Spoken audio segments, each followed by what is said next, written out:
What is on top of the deck? What is on top of the deck? Oh, it's Lightning Helix! Oh my god! Oh my god! Welcome to Hunt the Week. Hello everyone and welcome into the show.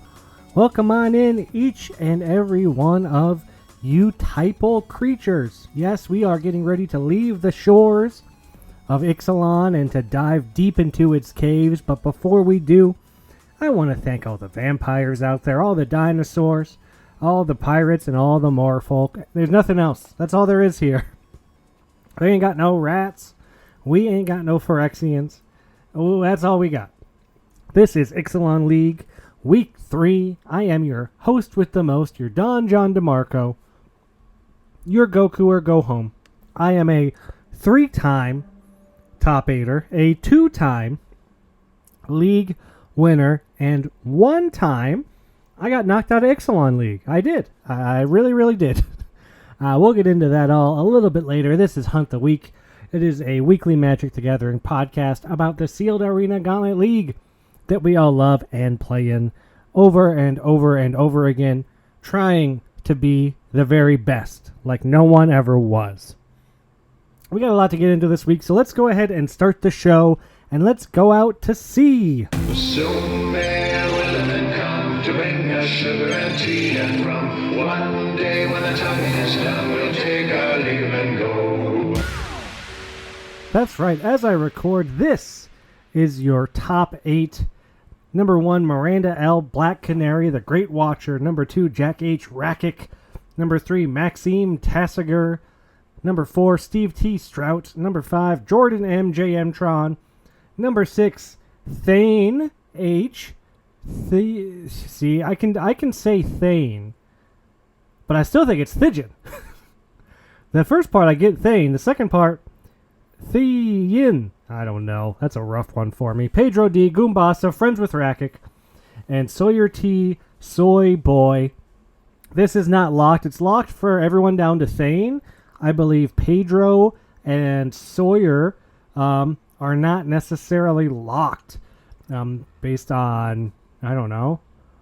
I don't know. I think they're locked. I mean, no one's going to play Chris, so I think they're just locked.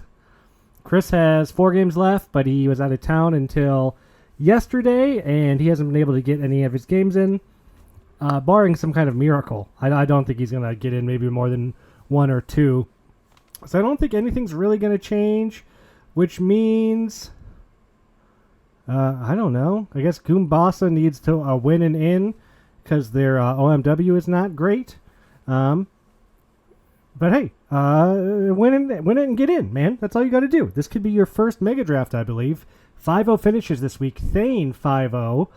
James S. Zoid 5-0. Zoid knocked me out. Zoid's deck was bonkers good. And then Zach Carr is somehow 5-4. He had 9 games to play this week. Oh my gosh. Oh my gosh. Wow. And this is Ixalan League. We're wrapping it up. I think they did a great job. I mean, as far as my feedback goes, this was a great one, man. I really enjoyed it. I know I was maybe negative coming in about the Ascend pack. Maybe not everyone got to do it. Maybe this format was completely blah and wasn't great. But man, I liked this league. I liked my deck. I wish I could keep playing it. This was a good 3-weeker. This was really well designed. I think my only gripe is Profane Procession is broken and probably shouldn't be in there. But, I mean, you got to have your broken cards in there so people can have their fun. So, I mean, that's really it. That card's just not fun. Profane Procession. I had Hostage Taker. I know that's not a very fun card. Profane Procession's like 3 Hostage Takers put into one. Yeah, that's really it. It was a great league, man. Johnny did a great job. The whole league committee did a great job. This was a really fun one. I enjoyed it, and I hope you did too. Right now, I am sitting at 15th, which means that unless Adam Wisma can win 2 games, I'm going to finish top 16. Even if Adam Wisma wins 2-3 games. Yeah, I'm going to finish top 16. Nice. Way to go, Goku. Top 16, you did it. Mega Draft will be scheduled at some point. That's always really fun to try and do. And we have to talk about it. We have to bring it up because we got the rule set for the next league, Caverns of Ixalan. All right, this is kind of a cool one. This one looks exciting. We haven't done one of these leagues in a while. Basically, this is the pick a path. You know, AFR was kind of the last time we did one of these, and people didn't like it. It was complicated, and it was confusing. This seems a lot simpler, a lot cleaner and easier to manage than AFR was, because you only got 3 choices, and you don't make a ton of choices along those paths. Basically, path 1, you get to choose 5 sets which appeared the most frequently as random Explorer legal punishment packs, but path 1 gets the most re-rolls. So path 1 is kind of chaos. You don't get to choose a lot of your packs, but you do get to re-roll more packs than the other one. All paths have re-rolls. You kind of got to delve deep into them, and we'll do more of that next week when we're starting to kick off the show. But path 1 is kind of chaos. It's random packs, but you get re-rolls at the end. You get a random creature land. That's that one. Path 2 gives you the most Caverns of Ixalan packs. So yeah, the first one you don't get to pick your packs. They're all kind of random. Path 2, you don't get to pick your packs, but they're not random. A classic major feature list. Yeah, so you get Caverns, Whoa, Mom, 1, Bro, DMU, but you also get the most Caverns packs in Path 2. So if you want to be the person who's trying to stay on set and get the most synergy you can, Path 2 is probably the way to go. Final tier in Path 2 is you get a random legendary artifact. Could be great, could not be. That's kind of the point of these random things. Random creature land could be great. But man, it's going to be hard to get one in your colors. Artifacts probably a little bit more powerful than the creature lands, but you're not getting as many pack rerolls here. Pack reroll is a strong mechanic. You like a pack, doesn't fit what you're doing, doesn't have a mythic in it, you re-roll that thing. Path 3 is Caverns, plus you get to choose 5 sets. So if you want to play Mom or whatever broken set you think is powerful that you can just choose, this one gets you the least Caverns pack. So this is I don't think Caverns is very strong, and I want to play Mom again. And then this one, the final path on this one is you don't get a punishment pack, but you get to copy any card in your deck, which I think is pretty broken. But it doesn't happen until your 10th loss, so it may not happen to a lot of people.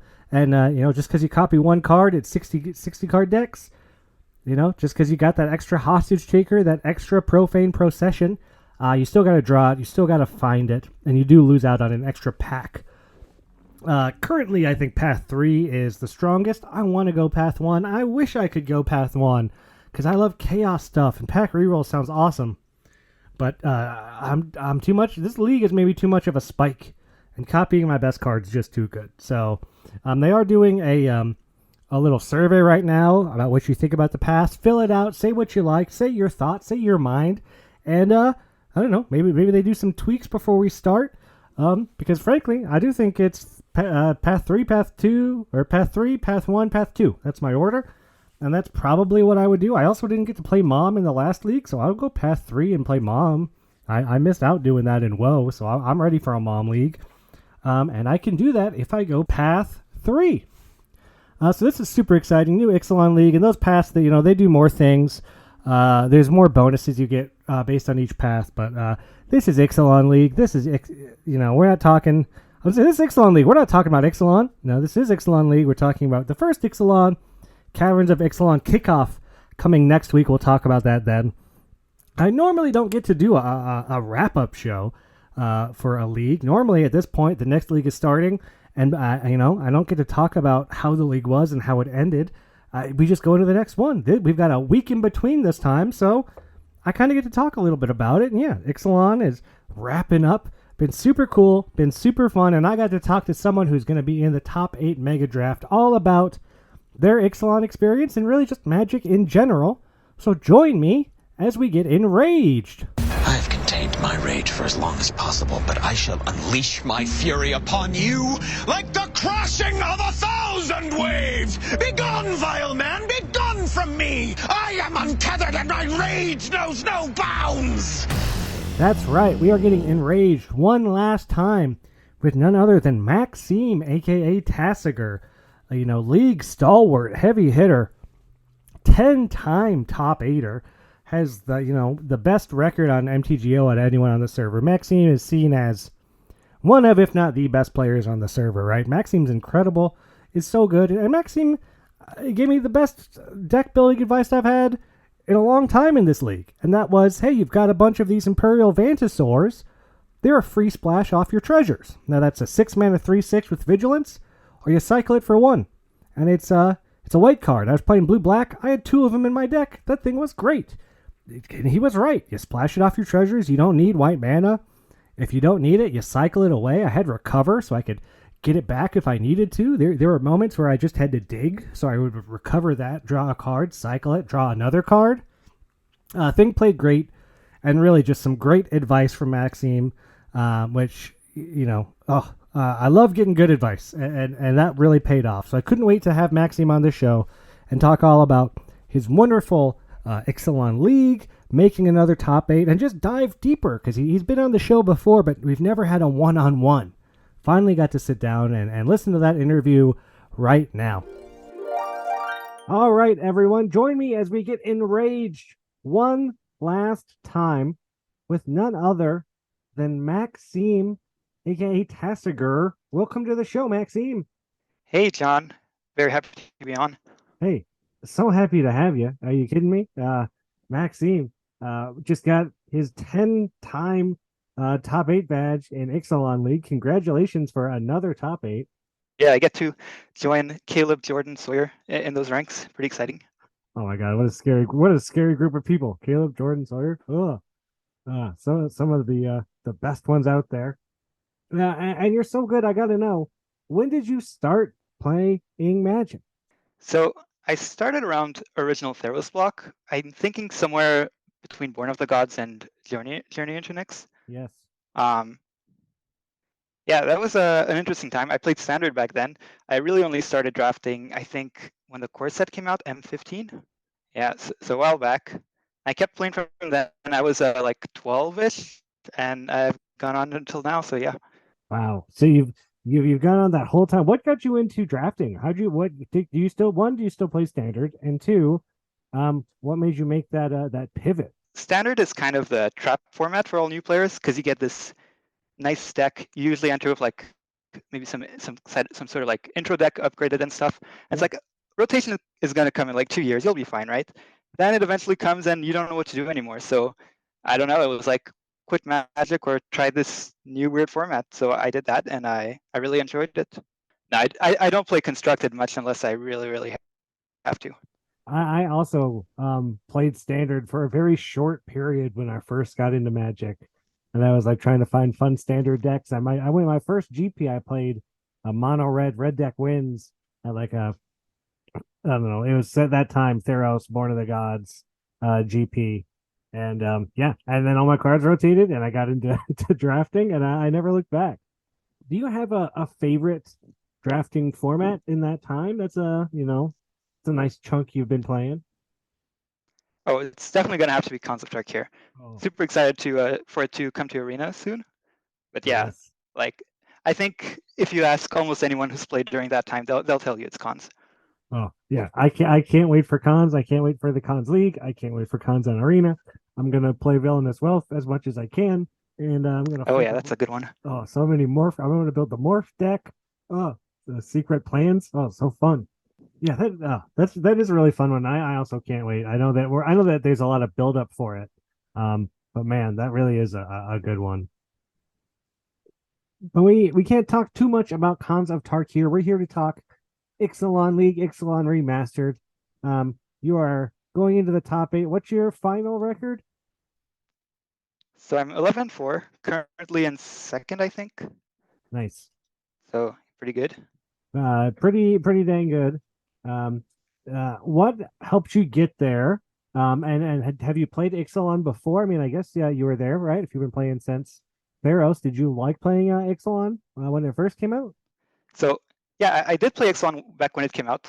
It was probably the worst drafts I've ever experienced. It was not very good. So I was a bit skeptical about going back, but obviously we had Johnny curate the whole thing, and he's done an amazing job. I mean, this has been great. I think also part of what's making it more fun here is also keeping it to sealed only, where these tribes aren't like that dominating. We still have to play cards that are a bit off theme, maybe splash around.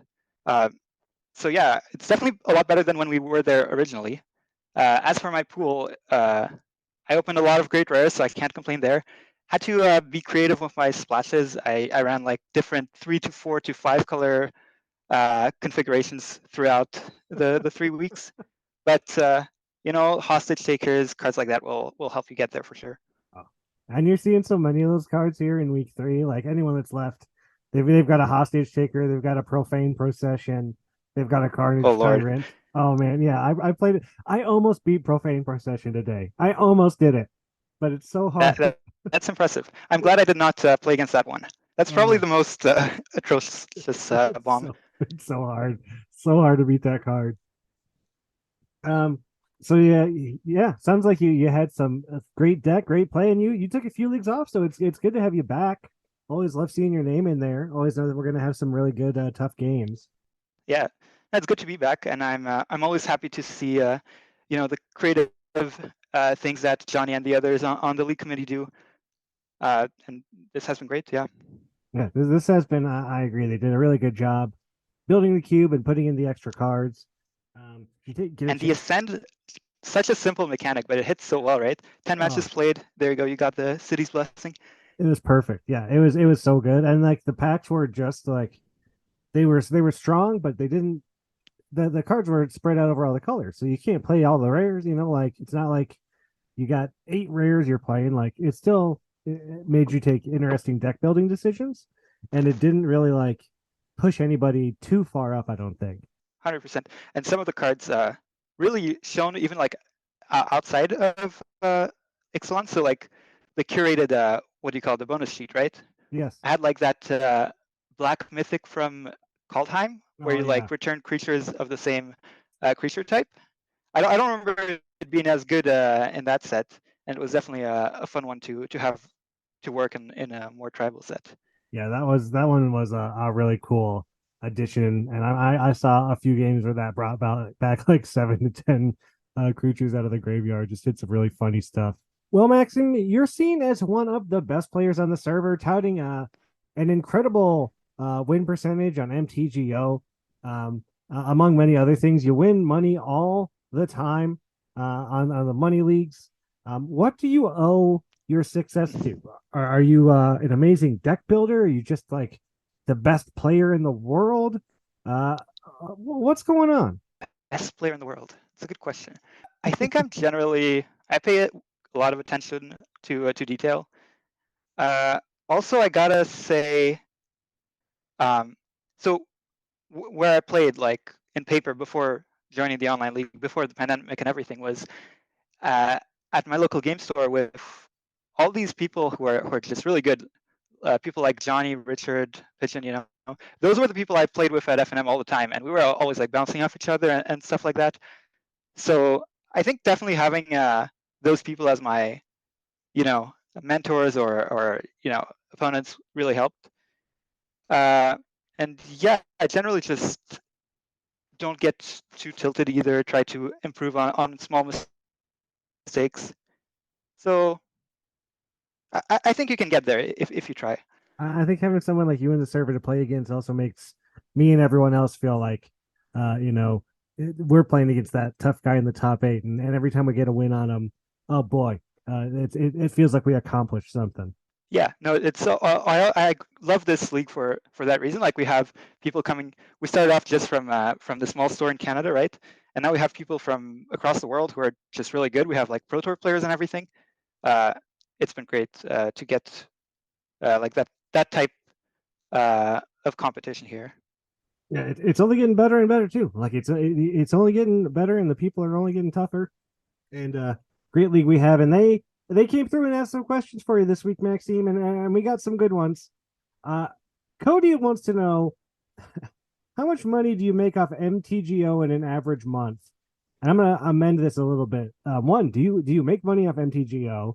And 2, how much money have you won on the the arena opens? Because I know you've cashed out at least a couple of them. So I do make money on Magic Online. Usually it's at the start of the set, so I can't say like an average a month, but at the start of the set, since Magic Online has like an economy in the same way as paper, if you just draft a lot and get the cards, you can sell them off, and hopefully with your prizes, you get to draft again. So I'd say like early on, depending on how well I do, it could be a couple $100, probably like maximum $500. As far as Magic Arena, the arena opens, so far I've made $8,000 from that, Oh my which god! is truly incredible. Wow, what a $8,000 there. About a few hundred to 500 every new set. Maxime's doing it. Maxime's living the Magic dream. He's making money playing. Yeah, now these arena opens have really made a competitive limited thing we can do from home, which is really great. And I'm noticing like it feels like every time we have one, there's just a bunch of people posting their cash winnings, right? We've got to be at like what $50,000 won on the server, something like that. Oh, I wish someone tracked that stat because that would be crazy. Yeah. That'd be interesting, yeah. Oh, all right. Someone figure figure that out. Somebody. And Cody also would like to know three best. I would say what is your one best personal Magic achievement? I think I'm gonna go with. All right. There was this weekend in Phyrexia All Will Be One. It was the weekend of the Arena Open. The Saturday of that weekend, I played in a Magic Online tournament. It was like a 400-person qualifies you for the RC or whatever. And I ended up making top 4 of that one. And then the day after, I also cashed the Arena Open. So just like spiking 2 tournaments in a row was really something special. Oh my gosh! Wow, so impressive. Wow. I'm blown away, Maxime. I gotta say, Set Wars is a close one as well. The story of that league was just pretty awesome. The audacity of naming ourselves Mount Rushmore and then just taking it down. That was a good story. That was a really fun one too. Yeah, I love the team leagues, and you guys had you were the team to beat from the beginning, and you took that thing all the way home. Raphael would like to know how much MTGO do you actually play? Well, I'm glad MTGO isn't on Steam, so it doesn't tell me. I mean, I'd say I go like on an average set, I'd play probably somewhere between like 40 and 50 drafts, which is what I played on Magic Arena before. So yeah, it's a lot. Like a week? That's 40 to 50 a week? I don't know. For the set. Okay. Just trying to figure it out. I don't know. 40, 50. Yeah, that'd be something. Okay, yeah. I mean, that doesn't sound too crazy to me. Yeah, but there's also like various cubes and flashback formats that drop, and I play those when they come out, so get a good variety there. You know, you make me want to go back to playing MTGO. I started on MTGO, and I used to love being able to sell the cards to fund the next draft and like saving up so you can get a whole set. I would do that sometimes. Yeah. It was a lot of fun. Yeah, I used to really like MTGO, and then Arena is just so flashy and easy, but the economy is so bad. It's so bad. I know. And I'd say now is the time to go back to MTGO since it's a lot easier to go infinite in drafts now. Oh, they up the prizes, so might want to check that out. Oh boy, Maxime's gonna switch me, and I'm gonna have no wild cards to do any leagues in the future. I'm gonna be one of those guys. It's okay. We'll switch the league to Magic Online as well. What's your favorite color combination or favorite card? What's your guild, Maxime? My guild. If you say guild, I'd have to go with Boros because when I initially started, I got the like Boros intro pack, and now every time I see like one of those cards, I'm like, oh, it like sparks this memory, this childhood memory of these cool cards I used to have. Favorite card, probably Thraben Inspector. Oh, what a good one, right? Yeah, I love that guy. Yeah, he's a bit of an underdog because back then they didn't make good 1-drops at all, and then this common not only amazing and limited, also made like soft play and standard, even modern, I think.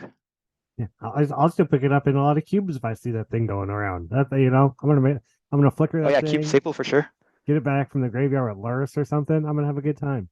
When you're not playing Magic, what do you do for fun? I'm a kind of seasonal sports type of guy. So I played a lot of tennis this summer, for example. In the winter, I like to ski. Okay, So yeah, that's the type of things I like to do. that's cool. So Maxime's getting out and about, staying active. Damien would like to know, do you plan to compete more at the RCQ pro level once you finish school and life stabilizes? Good question. I just don't see how to get into that much outside of playing like local RCQs, which I do want to do more of. Uh, Otherwise, I'm not really planning to do anything, especially if they keep the arena opens going and I get to do those. I am going to a regional championship actually in a couple of weeks, which I qualified through Magic Online again. Oh, awesome. Is it So limited? nah, it's Pioneer, unfortunately. It's never limited. Um, it's never. Yeah, you know what? If they switch this to limited, I'll even play constructed to qualify for it. How about that?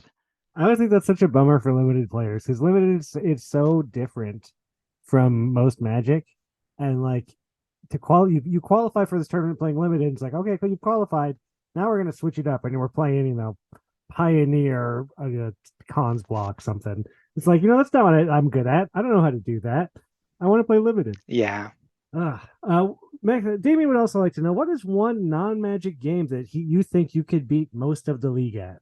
most of the league, huh? Most of the league. What's your non-Magic? I think Spaghetti Mitch would say Wingspan. He's a big Wingspan guy. I actually just got Wingspan. I don't think I could beat Mitch at that, probably. Um, I'd go with hockey because even though I'm not that good at hockey, I'm quite good at figure skating, and I'm sure most people on the server don't skate that much. I think Yeah. Jeremy might beat me. I know he's into that. I mean, don't most of the Canadians like have to skate? I figured it was like a rite of passage. She had to know how to skate. That's true, yeah. I mean, it's the way we get to school and everything, right? Damien would also like to know what's a passion you have outside of Magic the Gathering? I don't know. Honestly, still looking for my passion. Um, studying, trying to see what I'm interested in still. What So are you I'm not sure. what are you Yeah, studying, if you don't mind telling us? yeah, for sure. So I recently graduated from CEGEP, which is like you don't have that in the States, but it's like before university.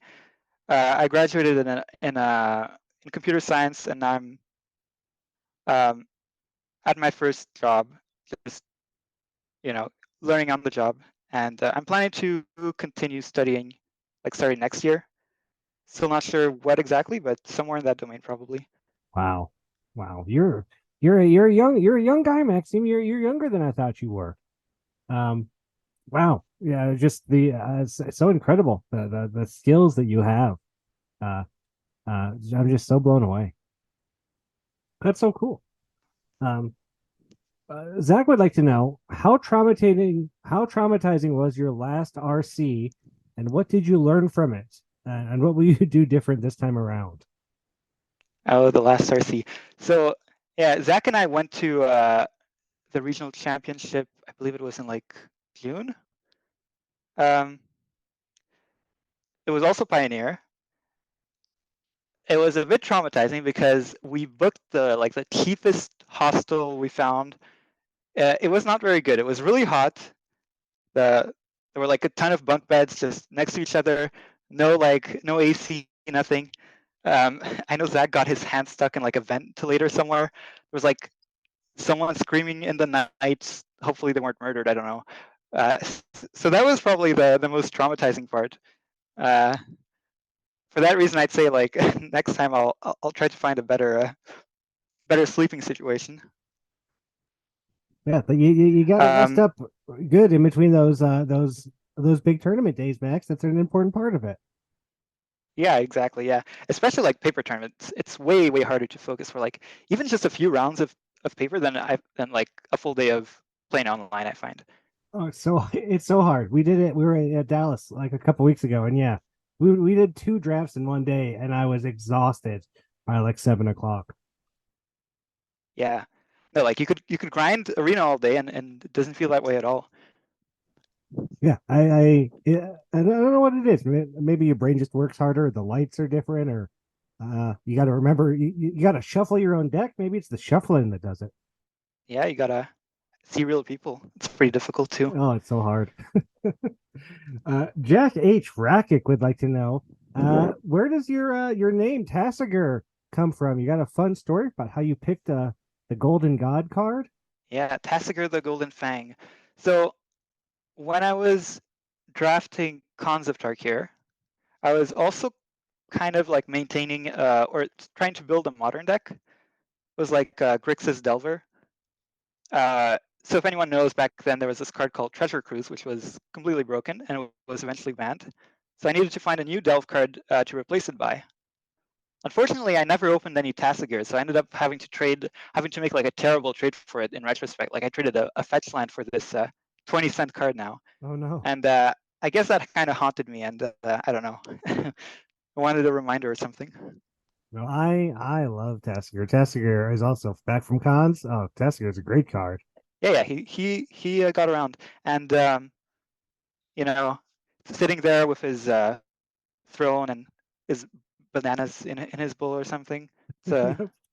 pretty nice Well, it's a good position. card. It's a strong card, and I can't wait to see it come back. And yeah, Cons of Tarkir Delve Treasure Cruise. What a fun card that was. Who doesn't love drawing 3 for 1? Oh, who doesn't want to go on a cruise?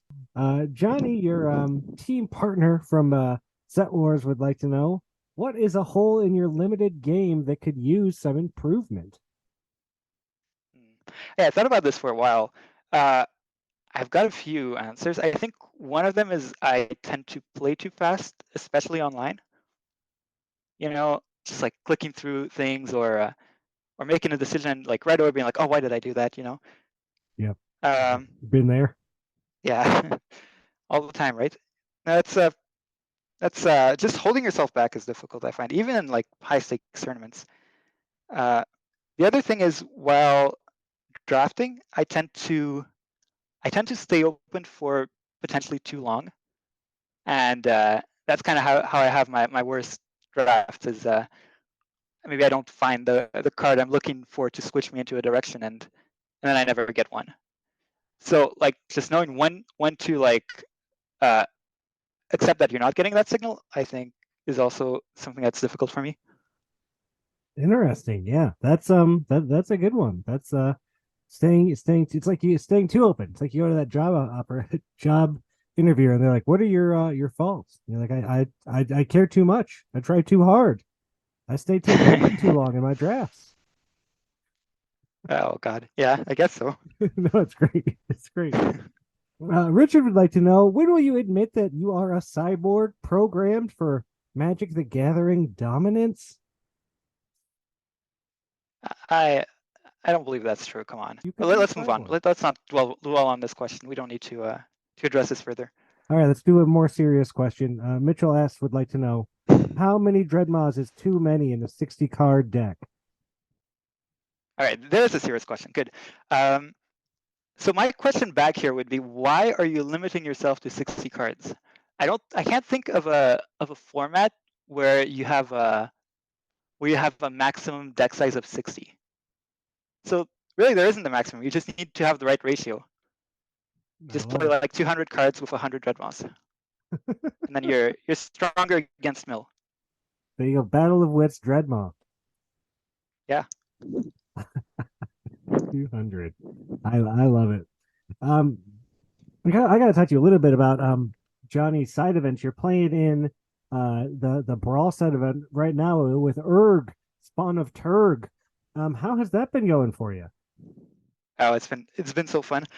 Yeah, I've been having a lot of delicious meals, or Erg has. So when I read like this, I went to like Wizards has these like story blurbs for the Dominaria Legends, and for Erg it's literally like it ends with like Erg just goes around eating whatever he wants. That's his character. So I've fully embraced that, and yeah, I'm having a good time. I'll just see. Also, I gotta say, these brawl events have been a blast. Like I never thought I would enjoy brawl, but Johnny has really done it with all the deck building restrictions. You know, leaving out some of the two powerful commanders, things like that has been great. Well, I'll just see Erg wants to eat in the Brawl Side Events channel, and that means Max is looking for a game. And I also think about your 3L, like you're crushing. So Erg is eating. Oh yeah, Erg is eating good. Yeah, Johnny's been doing every one of Johnny's side events for like the last, I don't know, 4 months have been like so good. Like the Cathalon was amazing. The last brawl was really great. This brawl is really good. Yeah, Wizards hired this guy to make events for Arena or something. Yeah, and Ixalan, the Ixalan was fantastic. Like I can't say enough good things about Johnny's curation. That he's been on a huge roll lately. Yeah. All right, Maxime, are you ready for Steve Stumper? Steve Stumpers. I'm just a puzzle guy. We'll see. Lots of intimidating cards in there, huh? This one I actually knew all the cards on it, which doesn't happen a lot. All right. Amelia controls an Oathsworn Knight with 2 +1/+1 counters, equipped with Luxar Gaiata's Gift and Agatha's Soul Cauldron that has exiled a Wall of Roots and a single untapped swamp. Nancy controls Ensnaring Bridge and Ghostly Prison and has 4 cards in hand. Combat begins on Amelia's turn. Can she attack Nancy with her knight? And does she have to attack her? Okay, so the Oathsworn Knight is currently a 4/4 because it has 2 counters and it gets +2/+2 because of the Luxior. Yep.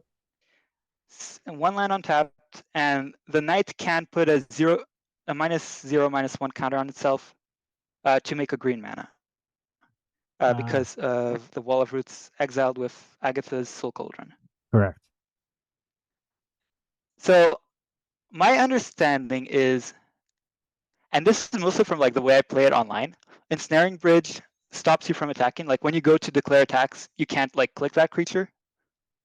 So I would say that what happens is you can click on that creature, you attack, then it asks you to pay the cost, the 2/4 Ghostly Prison, which you then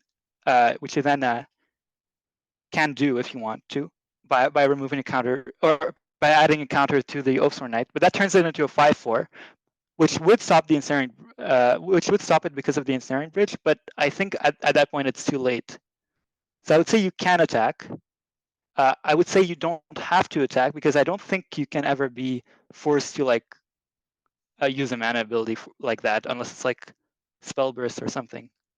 So my answer would be you can attack, but you're not forced to. Ding, ding, ding. You can't stump Maxime, Steve. Who do you think you are trying to stump Maxime? You can't do that. Nice. Correct. Yeah, here's the answer. Amelia's a knight can attack, but it doesn't have to.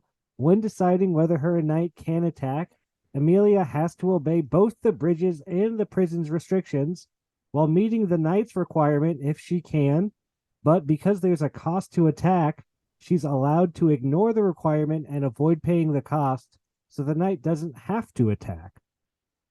If she does choose to attack, paying for the cost and increasing the knight's power happens only after restrictions are checked. The knight can attack under the bridge even though it ends up with 5 power. Wow. I'm proud of getting that one. Yeah, that one was tougher. I actually didn't realize that when you put the negative counter on it, it still got pluses because of the sword. What a weird little tricky add-in Steve had.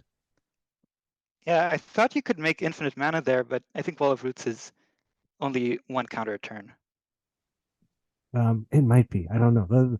I've heard of these cards. I can't say I've really used these cards, but even if you make it mana, what are you doing with it? You just got a Wall of Roots and a knight. We don't know. There might be some sort of like green fireball in hand, right? A Villainous Wealth, maybe a card under the top of the deck. Ooh, yeah. That works. Well, Max, I'd love to thank you so much for coming on the show. I really appreciate you making time and coming on and answering me and all the league's questions for you.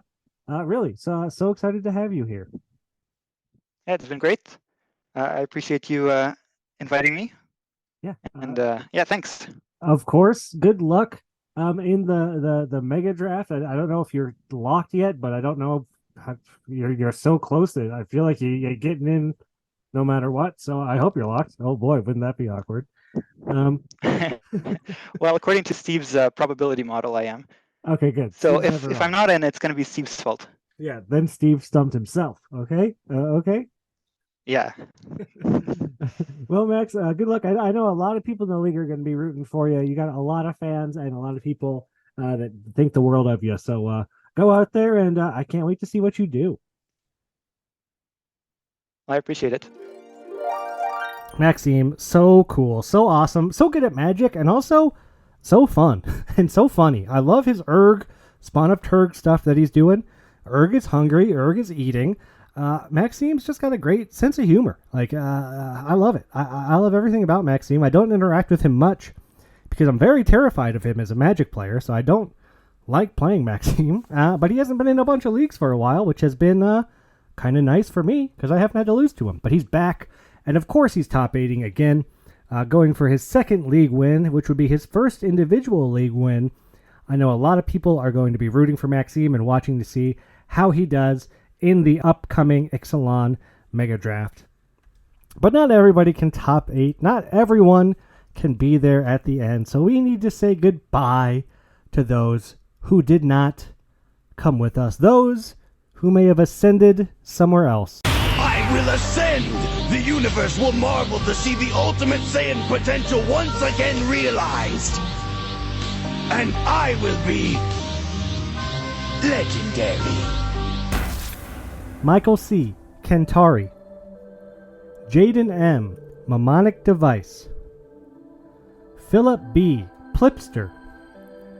John P., Goku or Go Home. Jacob V., Dreisel. Mitchell S., Spaghetti Mitch. Lot P., Lot. Zach C., Zach Carr. Justin P., Code Pigeon. Caleb G., Why Not? Dan A., Beat Down Bringer. Colton S., Colton Cooper. Noah B., Cisco. Johnny M., Johnny. Chris Y., York on Games. Bob P., Hit. Kevin I., Knee. Evan C., Peas of Crab. David Z., ZYQXD. Wei C., Azayaka. Emmett F., Sepulcher. Caleb K., Black Echo. Philip M., Fat Kitty. And we're going to end here on Eric S., Smitty, it's not Smite. Eric sent me a message this week and said, hey man, I love the podcast. I love what you do. It's not Smite. It's Smitty. Or something like that. So first of all, if I'm saying your name wrong, sorry. I'm sorry. I kind of do it for fun on purpose, if you haven't noticed, with NJS the Third, aka NetGC. But yeah, if you want me to say what your name actually is, like Thane, been saying Thijin for a long time. Found out, it's Thane, calling them Thane now, which I hope I'm pronouncing right. Probably not. But yeah, Smitty was said, hey, I love the show, but, pronounce my name right. And I said, yeah, sure, no problem, man. Sorry, I'll try to remember. He also had some really good feedback that was, can you upload the songs separately that you do? Because sometimes I just want to listen to your songs. And I said, yeah, I can do that for you. So that's on the list. If you like the parody songs, I'm going to put them up separately so you can always go back and listen to the songs I do. I have no idea what I'm going to do for Caverns of Ixalan. Kind of forgot that we had 2 Ixalans back to back and made a really good Ixalan song for this league that I know I cannot come close to beating. So, yeah, if you have an idea for a Caverns of Ixalan parody song, please send me a message and let me know what you think. And that's going to do it for Ixalan League. This was a great one. The 3 weekers, they bust out some weirder stuff. I thought the Ascend mechanic was really cool. I love playing Ixalan again, even though I was not into Ixalan the first time it was out. So this was, I don't know. I'm leaving this one with a smile on my face and thinking, maybe Ixalan wasn't so bad. Maybe it just needed the tweaks of a pro like Johnny to kind of get it where it was and make it, make it fun. Make it good. And I hope you're ready for that mega draft. Find out when it is. Watch it. Love it. Sign up for Caverns of Ixalan coming soon to a Discord near you. And I hope you get to keep a good 7. Because this mega draft is coming up. And watch Raphael win his mega draft. Keeping a good 7 goes a long way. And it also helps if the shuffler is in your favor. Right? And I don't know how to make that happen. But maybe you get some coding experience. You start working for Wizards. All of a sudden, shuffler is in your favor. And that's what you need. And we're going to see everybody right here next week as we kick off Caverns of Ixalan. Bye, everybody.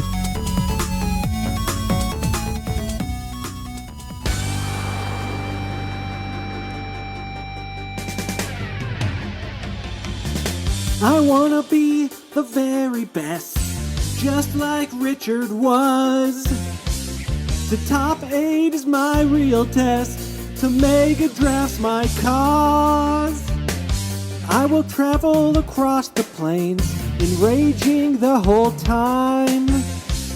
Merfolk, vampires, and dinosaurs will be by my side. Ixalan, oh, it's you and me, and I'm gonna win this thing. Ixalan, when I get to 10, then my deck it will ascend. Ixalan, gotta win. You can explore the view. A colossal dreadnought too. You beat me and I'll beat you. Ixalan! Gotta win 'em all! Gotta win 'em all! Ixalan!